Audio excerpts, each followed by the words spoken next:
Over these last few weeks, we've been having what we've been calling in our congregation sacred conversations. Conversations of some kind of tricky topics, if you will, that are often not spoken about in polite company. But topics that are completely relevant to who we are as a people of God, and completely relevant so that we can lift up diversity within our congregation.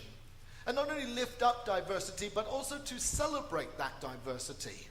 Acknowledging that all of us come from very different places, but that somehow God has called us together as the people of God. And it's by no accident, I believe, that God has called this incredible group together. This group of folks who are on a journey to live out the promised land as we know it today. Not a promised land that comes in the future, but a promised land that can be real today if our intentions are indeed real and indeed holy. A promised land that we get to sample today.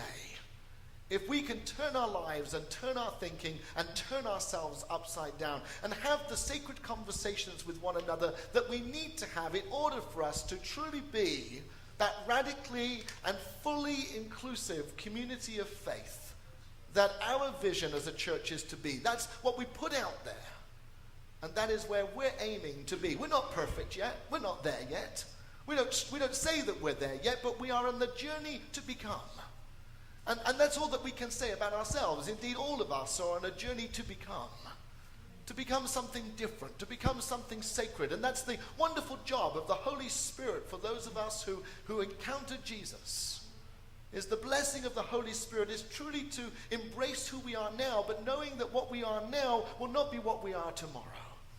And that the job of the Holy Spirit is to continue to refine us and to rejuvenate us and to change us.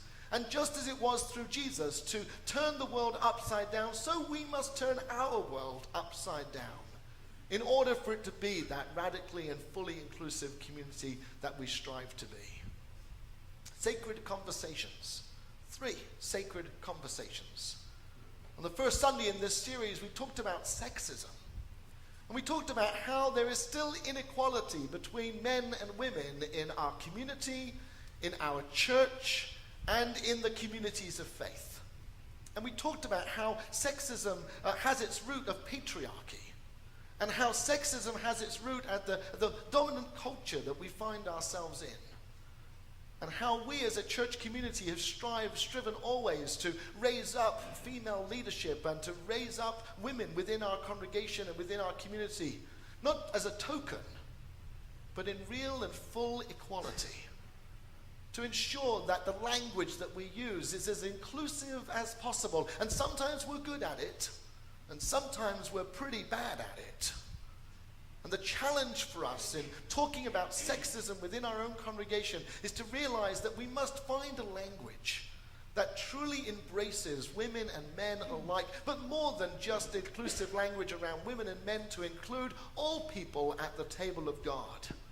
And to acknowledge that sometimes our language doesn't do that. And that sometimes our language can exclude more than include. And the challenge for us as leaders and as pastors and as people of God is to cause ourselves to be changed over and over and over again, so that we can truly be all that God expects us to be. Last Sunday we talked about heterophobia and homophobia. And really, quite honestly, I don't think that we could have wanted a better example, although I have to say it was the most disastrous example, but we couldn't have expected a better example of seeing how heterophobia and homophobia works itself out in our community than with the demise of, the success, I should say, of Proposition 8 in the state of California. We couldn't have expected a better example of the way in which homophobia struck at the very heart of so many peoples who voted yes on Proposition 8. And most of that was driven by religious fundamentalism. You know, sisters and brothers, I can't call them the religious right. I've said this before, and I'll say it one more time. They're neither of those things. They're neither religious, and they're not right. And the reality is that the more we keep calling them the religious right, the more power we give them, because we tell them they're right. And we need to call it as it is. It's religious fundamentalism. And in that fundamentalism, it takes us away from anything that is really holy and sacred. We talked about the Apostle Paul. I talked about how I love the Apostle Paul, even though sometimes I disagree with the Apostle Paul, and how the Apostle Paul has been used in so many of our Christian institutions today over and above the values and writings of Jesus the Christ, and calling the church back to the centrality of the focus of its witness and of its ministry, and that is on Jesus. And if we really want to be the followers of Jesus, then we really have to observe what Jesus says in the Gospels. And I believe that Jesus gave us 2 new commandments: to love God with all our heart, mind, soul, and strength, and to learn to love our neighbor as we love ourselves. And sisters and brothers, if we truly lived out those 2 commandments in our lives, we would be just like Jesus. We would be the boundary crosser. We would be those who break down the barriers that separate our society out into all sorts of different corners. I truly believe that that corner that so many folks have separated us out into needs to be broken down. But not just in a one-way street, in a street that works both ways. For many of us need to break down our own fears of heterosexuals in our lives, and need to break those barriers down so that we can truly live in unity and in harmony one with each other.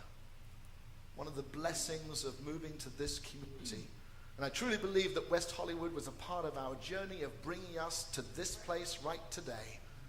But part of the blessing of being in this community is that people are beginning to come from all different walks of life.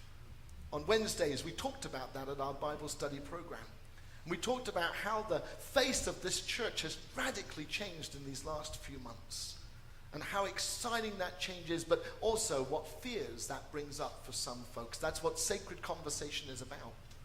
It's about enabling a safe space where we can talk about those fears and those things that perhaps go on in our head that have no rationality, but they're based in fear. Fear of difference, fear of opposition, fear of oppression. Sacred conversation, sexism, hetero and homophobia. And this morning we come to the conclusion of this series of sermons talking about racism. Now, I want to tell you, as a white man, this is a really difficult topic for me to talk about.